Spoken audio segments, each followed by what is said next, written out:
kulanti wacan u wanaagsan daawadayaasha ku xiran maamuus media production haddii aad nagu cusub tahay subscribe inoo saar janalkan sidoo kale laagare muuqaalkan iyo muuqaalada halkan aan kusoo gudbino aad baan idinkaga mahadcelinaynaa waqtigiina iyo sidoo kale sida wanaagsan ee aad noo taageeraysiin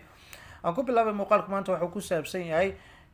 youtuberka weyn CK oo saacadihii ugu dambeeyay aad uga hadlayay furiinka isaga iyo Manaal dhaxmaray sanad ka hor waxa uu sheegay inay ahayd mid kamid ah waqtiyadiisii ugu xumaa hase ahaatee uu muujiyay adeeg iyo samir fara badan si aan ugu guuldareysan ka dhabeynta mid kamid ah riyooyinkiisa waxa uu CK sheegay xilligaasi dad badan ay doonayeen in ay arkaan isagoo murugaysan amaba aan doonin in nolosha hadafkeeda uu sii wato waxuu intaa ku daray inuu xilligaasi isku dayay inuu faaniskiisa usoo gudbiyo muuqaal weliba xilli ay soo food saarayeen culaysyo xagga nolosha haba ugu darnaatay guurkii ka fashilmay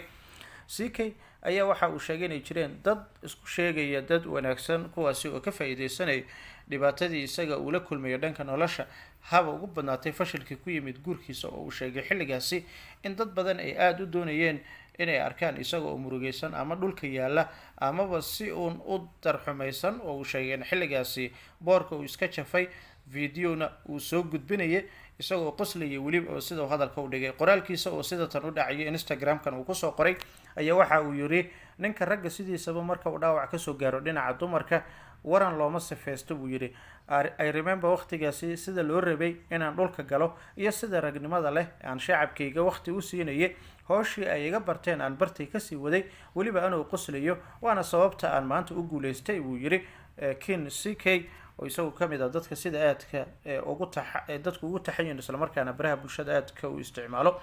CK waxa garabkiisa waayadan dambe ka muuqanaysay Samara Queen oo kamid ah dadka social media caanka ka ah waxay ku kulmeen Turkiga xilli booqashaalkaasi uu ku joogay fiidiyoyo dhowr ay iyagu halkaasi dadku ugu soo gudbinayeen oo markaasi madadaalo ah intooda badanna waxa ugu dambeyn cadaatay inuusan jirin wax xiriir ka dhaxeeya laakiin CK waxa uu dib u soo xusuusanayay oo dib u milcisaday noloshiisii hore sanad ka hor halka uu joogay ama halka uu taagnaa iyo maanta halka uu taagan yahay iyadoo dhawaanba uu leeyahay waxaan u dabaaldegi doonaa 1 milyan oo Instagram anigoo aan fanaan ahayn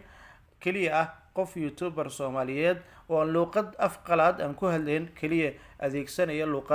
luqadeeda hooye ee Soomaaliga ayaa waxaan xirayaa buu yiri 1 milyan waa mid kamid ah riyooyinkii aan weligay ku riyoon jiray ku taami jiray ayaan jeclaa inaan ku guuleysto buu leeyahay CK waxa saacadii ugu dambeeyay arintan uu ka hadlayay dad badan siyaabo kala duwan ay u fahmeen qaarkoodna ay ka falceliyeen qaarna ay ku bogaadinayeen talaabada cusub iyo sida uu tanaasulka u muujiyay iyo samirka iyo dulqaadka faraha badan ee xilligaasi uu la yimid xilli uu u baahnaa gargaar samir fara badan isla mar ahaantaana uu u baahnaa wadatashi amaba la talin wanaagsan iyo sidoo kale waano iyo wacyi wanaagsan sida xilligaasi isaga uu dareemayay hasaate waxa uu sheegay in sanad ka hor noloshiisa halka maanta ay joogto aynan ahayn maanta sidaas oo kale sawiro kala gedsan oo farxad iyo dhoolatus iyo aan yiraahdo dhoola cadeyn oo muujinayo ayuu soo gudbinayay saacadii aynu ka soo gudubnay King CK wuxuu ka mid yahay dadka sida aadka dadku ay ugu taxayeen isla mar ahaantaana ka qoslisiya dadka muuqaalo kala gedsan ay ku caanbaxay oo YouTube-ka uu inta badan si weyn ugu soo bandhigayay muddooyinkii ugu dambeeyay waxaa lagu tilmaamay inuu yahay mid kamid ah dadka ugu saameynta badan baraha bulshada xilligan Soomaalida meel waliba oo dunida dacaladeeda ka joogaan waxa uu CK sheegay in marka uu dib ugu noqdo noloshiisii hore siiba xagga nolosha gaarka guurka iyo sidoo kale markaasi haasabaha oo xilligaasi uu sheegay in culays furo badan uu jiray oo xilligaasi soo food saaray isla mar ahaantaana dhibaatooyinkaasi ay hayeen waxyaabihii nolosha soo maray guurka waa mid kamid ah waxyaabaha Allah subhanahu wa ta'ala adoomadiisa uu ugu galaday uguna nimceeyay ama nimcooyinka qayb ka ah isla markaana xadiiska nabiga uu ahaa yaa macshara shabaab qofka kari kara guur ha guursado ama awoodayo dhalinyaro ah inkastoo uu sheegay inuu ahaa guurka talaabo isaga aad u wanaagsan isla mar ahaantaana aad ku habooneed xilligaasi oo qof waliba riyadiisa ay tahay maadaama dhalinyaradu ay intooda badan doonayaan ugu dambeyn qofka ay la hasaabayaan ama ay iyagu doonayaan in gayaankooda dooqooda noqdo ugu dambeyn ay la qalgalaan hasaate waxa uu leeyahay guuldarooyin badan ayaa jiray xilligaasi waxaana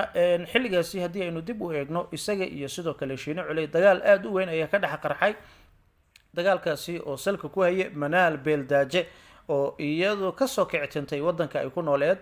isla markaana cariga wadankaasi Jarmalka kusoo booqatay Shiine Culey oo kamid ah dadka inta badan baraha bulshada aad ku adeegsada isagii sii ka dagaal ayaa muddo aad u badan qaatay ayaa dhaxmaray dagaalkaasina waxuu ka dhex hortay Manaal sida dadku ay wada ogyihiinba waxaana dagaalkaas uu ahaa mid baraha bulshada si aad u qabsaday CK waxa uu leeyahay dad badan oo magacyadooda uu soo bandhigin xilligaasi waxay kasoo horjeedeen noloshiisa xilligaasi waxay doonayeen guuldaradiisa waxa ay doonayeen in dhibaatadaasi ku habsatay ee dhanka nolosha guurka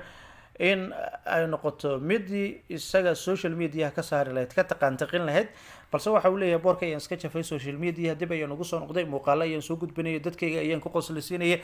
si weyn ayaan dadkayga waqti oo la qaadanayay xilligaasi siba baraha bulshada video ayaan soo bandhigi jiray buu leeyahay CK waxa uu sheegay in arrintan ahayd waxyaabihii waayadan dambe uu aad u soo xusuusanaya siba xilligan uu aad ugu dhow yahay in 1 milyan oo followers oo subscribe-ka dhanka social media aan iraahday gaar ahaan YouTube-ka uu helo ama uu kasbado dad aad ugu taxan oo gaaraya ilaa 1 milyan waxaana uu sheegay inay tahay arrin aad u adag balse juhdi iyo dadaal badan oo uu isagu soo geliyay YouTube-ka in heerkaasi uu gaarsiiyo ugu dambeynna uu farxad la burqanayo isla marhaantaana dhoola cadeyntiisu ay tahay mid aan la soo koobi karin xilligan uu aadka ugu dhow yahay ama qarka uu saaran yahay 1 milyan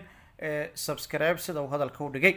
King CK ayaa sheegay in imika uunan doonaynin in uu ku mashquulo xifaaltanka iyo sidoo kale cadowtinimada kala dhaxaysa qaar ka mid ah dadka isaga uu sheegay inay aad isaga soo horjeedaan dhanka social media haddii la eego balse uu doonayo in dadkaasi ay keliya eegaan halka uu gaarayo iyo guusha uu ka gaari doono social media